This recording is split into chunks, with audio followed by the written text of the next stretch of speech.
നമസ്കാരം. സുഭാഷിതം ഡിജിറ്റൽ ചാനലിലേക്ക് എല്ലാവർക്കും സ്വാഗതം.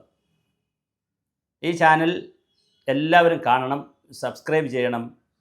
അതുപോലെ തന്നെ പരമാവധി ഞങ്ങൾക്ക് ലൈക്ക് തരണം, കമൻറ്റ് തരണം, ഷെയർ ചെയ്യണം. സുഹൃത്തുക്കളെല്ലാം ഈ ചാനലിൻ്റെ സബ്സ്ക്രൈബേഴ്സ് ആക്കണം. ധാരാളം വിഷയങ്ങൾ നമ്മൾ ചർച്ച ചെയ്തിട്ടുണ്ട് കേരളത്തിൽ.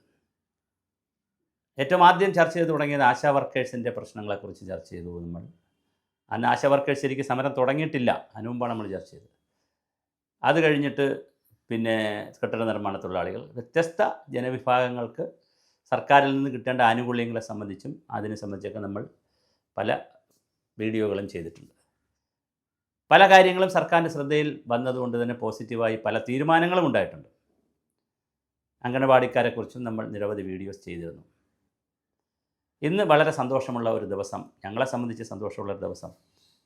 അംഗനവാടിക്കാരുടെ വളരെ പ്രധാനപ്പെട്ട ചില പ്രശ്നങ്ങൾ, പ്രത്യേകിച്ച് മെനു പരിഷ്കരണവുമായി ബന്ധപ്പെടുത്തി ഉണ്ടായ പ്രശ്നങ്ങൾ, അതുപോലെ തന്നെ അവരുടെ ക്ഷേമനിധി എല്ലാവർക്കും കൃത്യമായി കിട്ടുന്നതുമായി ബന്ധപ്പെടുത്തിയിട്ട് ഉള്ള എന്തെങ്കിലും പ്രശ്നങ്ങളുണ്ടെങ്കിൽ അത് ചർച്ച ചെയ്യാൻ, പിന്നെ മൊത്തത്തിൽ അംഗനവാടികളുടെ മൊത്തം ക്ഷേമ പ്രവർത്തനങ്ങളെക്കുറിച്ചൊക്കെ ചർച്ച ചെയ്യാൻ ഇന്ന് എല്ലാ അംഗീകൃത യൂണിയനുകളെയും അസോസിയേഷനുകളെയും ഫെഡറേഷനുകൾ, അതായത് അംഗനവാടി രംഗത്ത് പ്രവർത്തിക്കുന്ന എല്ലാവരെയും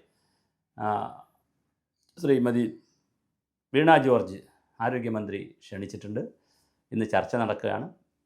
അപ്പോൾ ഇങ്ങനെ ഒരു പല കാര്യങ്ങളെ സംബന്ധിച്ചും യൂണിയനുകളും അസോസിയേഷനുകളും അഭിപ്രായം പറയും. ഗവൺമെൻറ്റിൻ്റെ നയങ്ങളോട് എതിർപ്പുണ്ടെങ്കിൽ ജീവനക്കാരുടെ അല്ലെങ്കിൽ പ്രവർത്തകരുടെ താല്പര്യം നോക്കിക്കൊണ്ട് അവർ അഭിപ്രായം പറയും.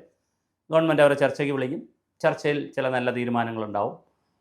സർക്കാരിൻ്റെ സാമ്പത്തിക ബാധ്യതയും മറ്റു കാര്യങ്ങളൊക്കെ നോക്കിയാണ് ഇത് നടപ്പിലാക്കുന്നത്. എന്തായാലും ഇന്ന് അങ്ങനെ ഒരു മീറ്റിംഗ് സെക്രട്ടേറിയറ്റിൽ നടക്കുന്നതായി ഞങ്ങൾക്ക് വിവരം ലഭിച്ചിട്ടുണ്ട്. വളരെ സന്തോഷമുള്ളൊരു കാര്യമാണ്. മീറ്റിംഗ് നടക്കട്ടെ. ആ മീറ്റിംഗ് നടത്തുന്നതിന് ഈ പറയുന്ന പോലെ യൂണിയൻ തലത്തിലുള്ളവരും അസോസിയേഷൻ തലത്തിലുള്ളവരുമൊക്കെ ശക്തമായി സർക്കാരിനോടും മന്ത്രിയോടുമൊക്കെ, പ്രത്യേകിച്ച് ഭരണകക്ഷി യൂണിയനൊക്കെ ഉണ്ടല്ലോ, അവർ സർക്കാരിനോടൊക്കെ ഡിമാൻഡ് ചെയ്തത് മന്ത്രിയോടൊക്കെ പറയുന്നതിൻ്റെ ഭാഗമായിട്ടായിരിക്കും മീറ്റിംഗ് വരുന്നത്. എപ്പോഴും എല്ലാം അങ്ങനെയാണ്. ഓരോ ഭരണകക്ഷികൾ പെട്ട ആളുകൾ സംസാരിച്ച് അങ്ങനെ മീറ്റിംഗ് വിളിച്ചാണ് ഈ പ്രശ്നങ്ങൾ കൂടുതൽ സംഘർഷത്തിലേക്കോ അല്ലെങ്കിൽ കൂടുതൽ പിന്നെ സംശയത്തിലേക്കോ സംവാദത്തിലേക്കോ പോകാതെ തീർക്കുന്നത്. അതങ്ങനെ തന്നെയാണ് ഇതിൻ്റെ ഒരു ഭരണരീതി. ജനാധിപത്യത്തിൽ ഭരണകക്ഷിയുമായി ബന്ധപ്പെട്ട് നിൽക്കുന്നവർ ഗവൺമെൻറ്റിനെ പെട്ടെന്ന് വിളിച്ച് മന്ത്രിയൊക്കെ വിളിച്ച് പറയാൻ പറ്റും. പ്രത്യേകിച്ച് ഇതിനകത്ത് വളരെ പ്രധാനപ്പെട്ട നേതാക്കളാണുള്ളത്. CIT ആയിട്ടും അതുപോലത്തെ ബന്ധപ്പെട്ട സംഘടന, അതുപോലെ തന്നെ INTUC, UTUC, AITUC, അങ്ങനെ നിരവധി സംഘടനകളുണ്ട്. ഈ പലരും സമരത്തിലാണ്, പല വിധത്തിലുള്ള സമരത്തിലാണ്. അങ്ങനെ പലതരത്തിലുള്ള ഒരു അറ്റൻഷൻ, ഗവൺമെൻറ്റിൻ്റെ ഒരു അറ്റൻഷൻ കിട്ടിയതിൻ്റെ ഭാഗമായിട്ട് കൂടി ഇത് വിളിച്ചിട്ടുണ്ട്. അപ്പോൾ വളരെ സന്തോഷമുള്ള കാര്യമാണ്. നമ്മളെ സംബന്ധിച്ചിടത്തോളം നമ്മളെ സന്തോഷം, നമ്മൾ കുറച്ച് കാര്യങ്ങൾ ഇത് നമ്മുടെ ചാനൽ വഴിയും പറഞ്ഞു എന്നുള്ളിടത്താണ്. പക്ഷേ അതല്ല പ്രധാന വിഷയം. അങ്ങനെയല്ല വരുന്നത് ഈ പറഞ്ഞ പോലെ സംഘടിതമായിട്ടുള്ള പ്രസ്ഥാനങ്ങളും അതിൻ്റെ സംഘടനാ നേതാക്കളുമൊക്കെ ഇടപെടുന്നത് കൊണ്ട് തന്നെയാണ് വരുന്നത്.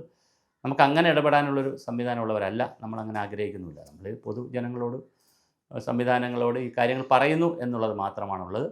തീർച്ചയായിട്ടും വളരെ സന്തോഷമുണ്ട്. ചർച്ചകൾ നടക്കട്ടെ, അതിൽ നല്ല തീരുമാനങ്ങൾ വരട്ടെ.